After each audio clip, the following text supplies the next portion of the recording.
Hello, my name is Jim Pinkard with the Oregon Higher Education Coordinating Commission, and in this brief video I'd like to talk about the university formula funding, specifically the mechanics behind how it's distributed to the institutions.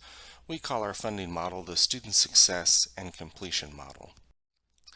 The authority for the model itself is included in Chapter 350 of Oregon Revised Statutes, and the rules are included in Chapter 715 of the Oregon Administrative Rules. And you'll see that here on slide 2 in the upper right hand corner. To begin, the total funding in the current biennium appropriated for the Public University Support Fund, or the formula funding for the universities, is $836 million. By rule, 49% of that amount is distributed in the first year of the biennium, and 51% is distributed in the second year. So I'm going to focus my comments today on the first year of the biennium and its total of $410 million, which you can see in the middle of this chart. There are three categories of funding in the formula. The first is mission differentiation funding, which is basically line item funding in recognition of the different missions of the institutions. And right now that's about 17% of the formula. There's also a third of the formula, or $136 million, that's distributed based on activities or completed semester credit hours. And a full half of the formula is distributed based on outcomes or degrees awarded to students, to resident students in particular. And so we'll get into the details of some of that. I first want to talk about mission differentiation funding. Again, this is line item funding for the institutions. It is taken off the top of the formula, and it grows by the lesser of inflation or the growth in total funding. There are three components to this funding. The first is mission differential, and that's an allocation to support programming at the different institutions. And this can include operations support or public services. Dual credit is funded through this type of funding. There's funding for engineering graduates. There's funding for organ solutions, legal studies, and some other public services. In total, this is $28.7 million spread across 21 programs. The second component of mission differential is research support, and this is to support research activities, and this is $6.6 million. The third component is regional support to ensure geographic access and to contribute to the financial stability of the institutions. This is the largest component, $34.4 million, and this is for regional support, for shared services, for regional access. And again, the total of the mission differentiation funding is $69.7 million. So if we take that off the top, again, the total is $410 million. If we take 69.7 away from it, we get $340 million. By rule, that $340 million is then distributed 60% to outcomes and 40% to activities. And we'll talk a little bit about each in just a second, after we talk about the data that gets collected. So in terms of data, we go out for the outcomes-based allocation and we collect resident degree completions. There is one caveat to that, in that doctoral completions are for both resident and non-resident students, so we collect both. But for all the other types of degrees, baccalaureate degrees, master's degrees, and the like, we only collect resident degree completions, and that's across a 3-year average. Right now that's 2017, 18, and 19. And those degrees are completed by level and discipline. Community college transfer degrees are specifically collected because we apply a discount. More on that in a second. And then we collect information on underrepresented student completions as well. How the formula works in this case is that points are awarded and weighted by degree level, by discipline, by targeted population group, and we'll get into that in a second, and then there's an area of study bonus applied as well. For the activity-based allocation, we simply collect the number of resident student credit hours completed. And again, this is for residents by level and discipline across a 3-year average. So we collect summer, fall, winter, and spring quarters for 2017, 2018, and 2019.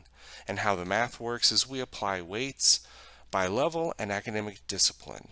and I'll get into that in just a second. So that's a simple look at the data that we collect, and that's the data that feeds into the calculations upon which the distribution is based.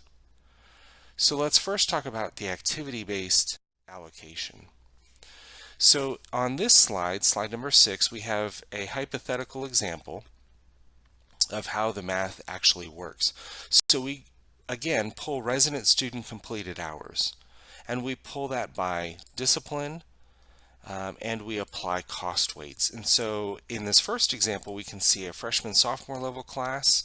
This happens to be engineering, but because of that, we apply a cost weight of 1.8. Engineering happens to be a little more expensive than some of the other disciplines, so the cost weight is higher. A liberal arts freshman level class would be 1.0, just to kind of give you a reference. That is generally considered the cheapest coursework to deliver. But in this example for engineering, we have 5,000 average credit hours. Again, that would be the average over 3 years. Once we apply the cost weight of 1.80, we get 9,000 weighted hours. And you can see how that applies in these other examples. Doctoral in history, if we had 1,100 credit hours, the cost weight there is a full 3.27, and we get 3,597 weighted hours in that example. So what this means is, in this example for an institution, we see that 10,850 credit hours on average was delivered across these 4 disciplines. Once you apply the cost weights, it adds up to 19,884 weighted hours. And again, we weight the hours in recognition that different disciplines cost different amounts to deliver at the institutions. But we pull this data for each institution, and we determine the weighted hours for each institution. And then, after doing all that work, the distribution to the institution is very simple and straightforward. So we collect all the weighted hours for all the institutions. Here we can see that it totaled 3.95 million weighted hours. We divide that into the available funding for the activities-based allocation of 136.2 million, and we get $34.46 per weighted hour. So how the distribution to the institution works is we multiply that dollar value per weighted hour by the number of weighted hours to get the dollars distributed to each institution. And you can see that math for all 7 of the public institutions in Oregon. And again, it ties back to the $136 million that is available for the activities-based distribution. So now we can talk about the outcomes-based distribution. But before we do, I want to remind you of the 4 different types of adjustments, right? So the first type of adjustment is a degree weight. So we have different degree weights. Baccalaureate is 2.0, Master's is 1.0, Professional is 1.0, and you can see the rest. And again, these are for resident degrees. The one exception is doctoral, where it's resident and non-resident. But nonetheless, this is a policy choice. The state has determined that it wants to incentivize institutions to produce baccalaureate degrees, and therefore the weighting is appropriate. We also apply cost weights by degree and discipline, very similar to the activities-based side of the formula. We apply an area of study bonus, if applicable. So STEM degrees, or science, technology, engineering, and math degrees, and health degrees, degrees conferred in a health-related discipline, receive a bonus of 20%. Bilingual education receives a full 120% weight.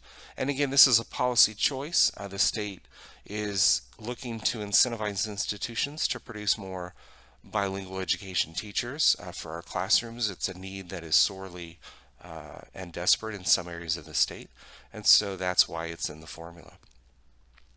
The fourth and final adjustment is for targeted populations, and that is 4 types: low income, as measured by Pell eligibility, underrepresented minorities, rural students, students from a rural county, and then veteran students as well.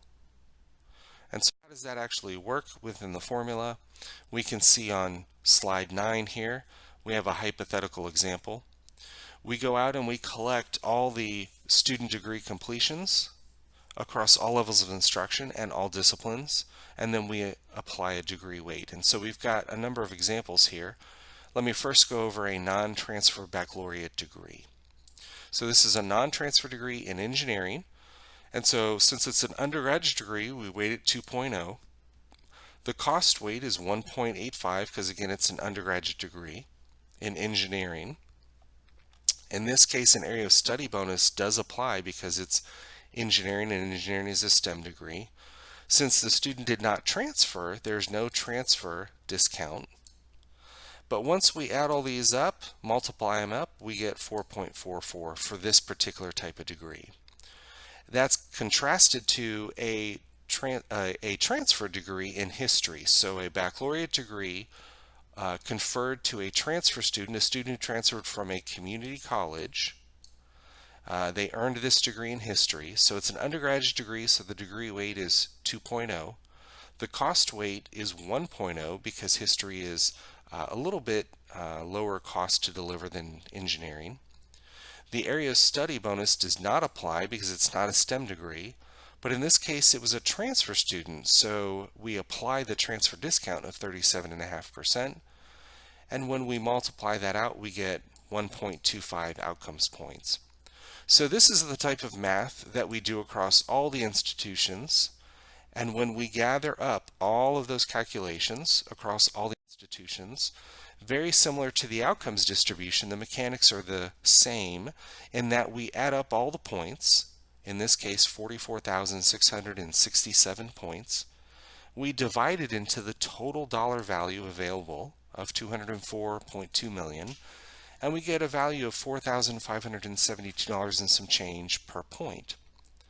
So the distribution works by which we multiply the point value times the number of points, and that equals the dollar distribution for each of the 7 institutions. And you can see that here on slide 10 on the right hand side in the green chart. And so this totals the $204 million that's available for that type of funding.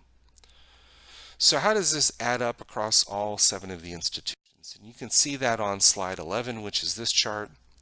You can see the 3 types of funding. Again, first, mission differentiation funding, which is 17% of the total. Activities-based funding, which is 33% of the total. And outcomes-based funding, which is a full 50% of the total.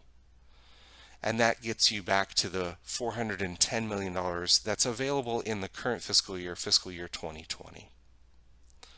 And so that's a little bit about, in a nutshell, about how the mechanics of the distribution of the university funding formula works in the state of Oregon. Hopefully this has answered your more pressing questions.